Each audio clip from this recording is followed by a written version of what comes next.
जय माता दी। ओम नमः शिवाय। आज हम शिव पुराण के रुद्र संहिता द्वितीय सती खंड के 6ठे अध्याय का श्रवण कर रहे हैं। संध्या की तपस्या, उसके द्वारा भगवान शिव की स्तुति तथा उससे संतुष्ट हुए शिव का उसे अभीष्ट वर दे मेधा तिथि के यज्ञ में भेजना। ब्रह्मा जी कहते हैं कि मेरे पुत्रों में श्रेष्ठ महाप्रयाग नारद तपस्या के नियम का उपदेश दे। जब वशिष्ठ जी अपने घर को चले गए तब के उस विधान को समझकर संध्या मन ही मन बहुत प्रसन्न हुई। फिर तो वैसानंद मन से तपस्विनी के योग्य वेश बनाकर बहुल लोहित सरोवर के तट पर ही तपस्या करने लगी। वशिष्ठ जी ने तपस्या के लिए जिस मंत्र को साधन बताया था उसी से उत्तम भक्ति भाव के साथ वह भगवान शंकर की आराधना करने लगी। उसने भगवान शिव में अपने चित्त को लगा दिया। एकाग्र मन से वह बड़ी भारी तपस्या करने लगी। उस तपस्या में लगे हुए उसके 4 युग व्यतीत हो गए। तब भगवान शिव उसकी तपस्या से संतुष्ट हो बड़े प्रसन्न हुए तथा बाहर भीतर आकाश में अपने स्वरूप का दर्शन कराकर जिस रूप का वह चिंतन करती थी उसी रूप में उसकी आंखों के सामने प्रकट हो गए। उसने मन से जिनका चिंतन किया था उन्हीं प्रभु शंकर को अपने सामने खड़ा देख वह अत्यंत आनंद से निमग्न हो गई। भगवान का मुखार बिंद बड़ा प्रसन्न दिखाई देता था। उनके स्वरूप से शांति बरस रही थी। वह सहसा भयभीत हो सोचने लगी कि मैं भगवान हर से क्या कहूँ, किस तरह इनकी स्तुति करूं।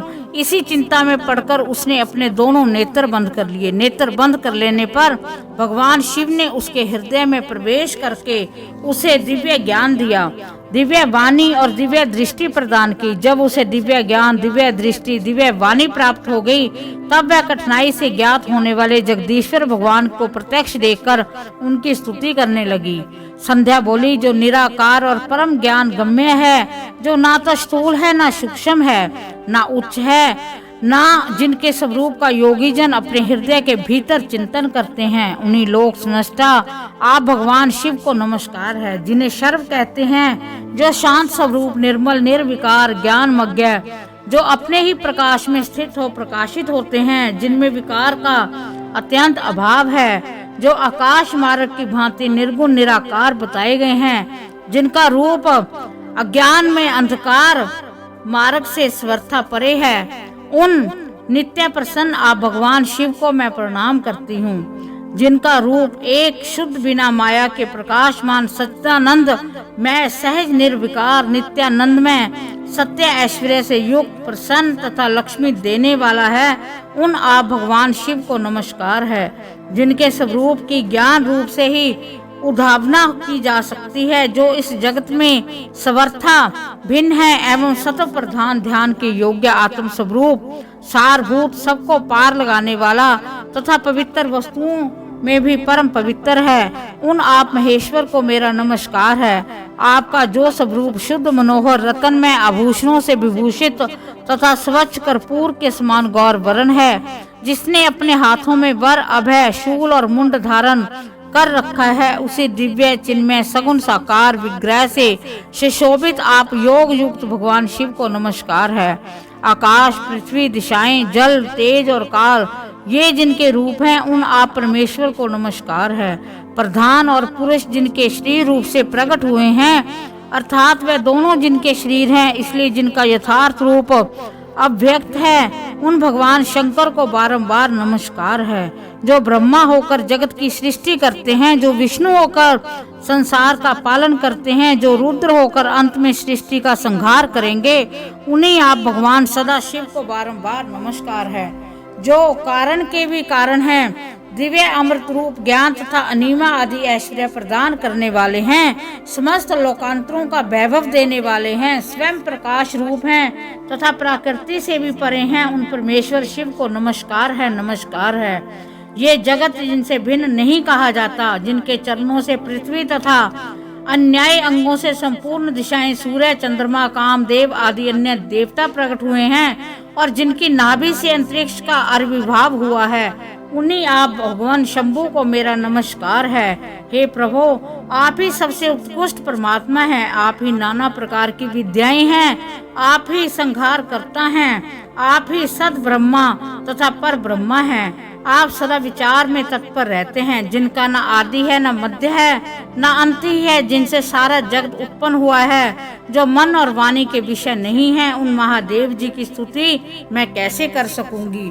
ब्रह्मा आदि देवता तथा तपस्या के धनी मुनि भी जिनके रूपों का वर्णन नहीं कर सकते, उन्हीं परमेश्वर का वर्णन अथवा स्तवन मैं कैसे कर सकती हूँ। हे प्रभु, आप निर्गुण हैं, मैं मूढ़ स्त्री आपके गुणों को कैसे जान सकती हूँ। आपका रूप तो ऐसा है जिसे इंद्र सहित संपूर्ण देवता और असुर भी नहीं जानते। हे महेश्वर, आपको नमस्कार है। हे तपोमय, आपको नमस्कार है। हे देवेश्वर शंभो, मुझ पर प्रसन्न होइए, आपको बारंबार मेरा नमस्कार है।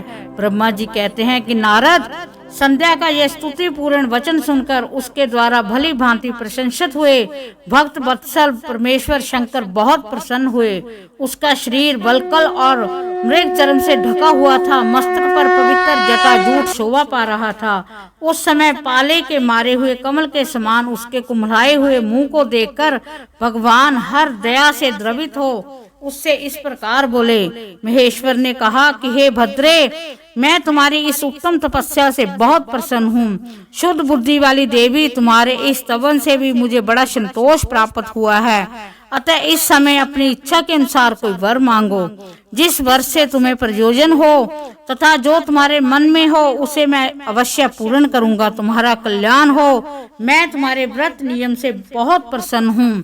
प्रसन्न चित्त महेश्वर का ये वचन सुनकर अत्यंत हर्ष से भरी हुई संध्या ने बारंबार प्रणाम करके बोली, महेश्वर, यदि आप मुझे प्रसन्नता पूर्वक वर देना चाहते हो, यदि मैं वर पाने के योग्य हूँ, यदि पाप से शुद्ध हो गई हूँ तथा देव, यदि इस समय आप मेरी तपस्या से प्रसन्न हैं, तो मेरा मांगा हुआ ये पहला वर सफल करें।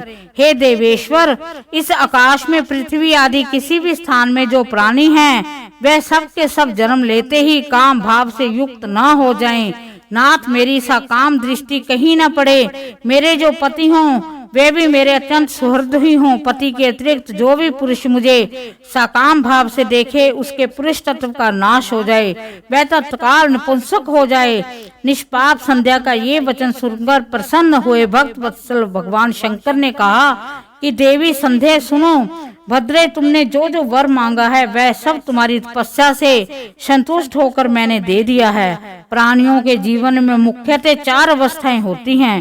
पहली शेष अवस्था, दूसरी कौमारावस्था, तीसरी यौवन अवस्था, चौथी वृद्धावस्था। तीसरी अवस्था प्राप्त होने पर देहधारी जीव काम भाव से युक्त होंगे। कहीं कहीं दूसरी अवस्था के अंतिम भागों में ही प्राणी साकाम हो जाएंगे। तुम्हारी तपस्या के प्रभाव मैंने जगत के साकाम भाव को उदय की ये मर्यादा स्थापित कर दी है, जिससे देहधारी जीव जन्म लेते ही कामासक्त ना हो जाएं। तुम भी इस लोक में वैसे दिव्य सती भाव को प्राप्त करो, जैसा तीनों लोकों में दूसरा किसी स्त्री के लिए संभव नहीं होगा। पानी ग्रहण करने वाले पति के सिवा जो कोई भी पुरुष सकाम होकर तुम्हारी और देखेगा, वह तत्काल नपुंसक होकर दुर्बलता को प्राप्त हो जाएगा। तुम्हारे पति महान तपस्वी और दिव्य रूप से प्रसन्न एक महाभाग महर्षि होंगे, जो तुम्हारे साथ 7 कल्पों तक जीवित रहेंगे।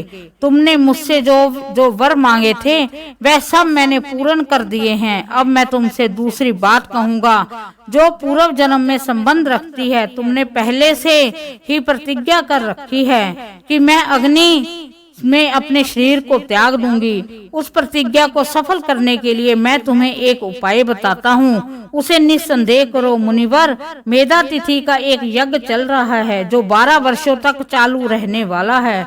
उसमें अग्नि पूर्णतः प्रज्वलित है। तुम बिना विलंब के उसी अग्नि में अपने शरीर का उत्सर्ग कर दो। इस पर्वत की उपत्यकार में चंद्रभागा नदी के तट पर तापस आश्रम में मुनिवर मेधा तिथि महायज्ञ का अनुष्ठान करते हैं। तुम स्वच्छता पूर्वक वहां जाओ। मुनि तुम्हें वहां देख नहीं सकेंगे। मेरी कृपा से तुम मुनि की अग्नि से प्रकट हुई पुत्री होगी। तुम्हारे मन में जिस किसी स्वामी को प्राप्त करने की इच्छा हो, उसे हृदय में धारण कर उसी का चिंतन करते हुए तुम अपने शरीर को उसी यज्ञ की अग्नि में होम दो। संध्या, जब तुम इस पर्वत पर 4 युगों तक के लिए कठोर तपस्या कर रही थी, उन्हीं दिनों उस चतुर्युगी का सत्य युग बीत जाने पर त्रेता के प्रथम भाग में प्रजापति दक्ष के बहुत सी कन्याएं हुई। उन्होंने अपनी उन सुशीला कन्याओं को यथा योग्य वरों के साथ विवाह कर दिया। उनमें से 27 कन्याओं का विवाह उन्होंने चंद्रमा के साथ किया। चंद्रमा अन्य सब पत्नियों को छोड़कर केवल रोहिणी से प्रेम करने लगे। इसके कारण क्रोध से भरे हुए दक्ष ने जब चंद्रमा को शाप दे दिया, तब समस्त देवता तुम्हारे पास आए, परंतु संध्या तुम्हारा मन तो मुझ में लगा हुआ था, अतः तुमने ब्रह्मा जी के साथ आए हुए उन देवताओं पर दृष्टिपात ही नहीं किया।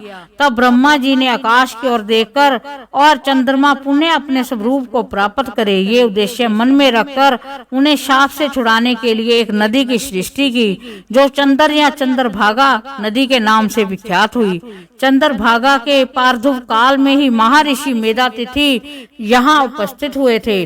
तपस्या के द्वारा उनकी समानता करने वाला न तो कोई हुआ है और ना ही और ना ही कभी होगा। उन महर्षि ने महान विधि विधान के साथ दीर्घ काल तक चलने वाले ज्योतिषोम नामक यज्ञ का आरंभ किया।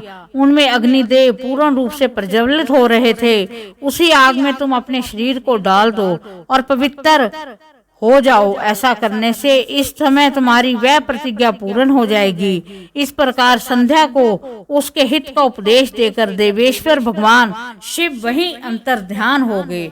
इस प्रकार रुद्र संहिता के जो सती खंड चल रहा है, उसके 6ठे अध्याय का समापन होता है। भगवान शिव हम सब पर अपनी विशेष कृपा प्रदान करें। ओम नमः शिवाय।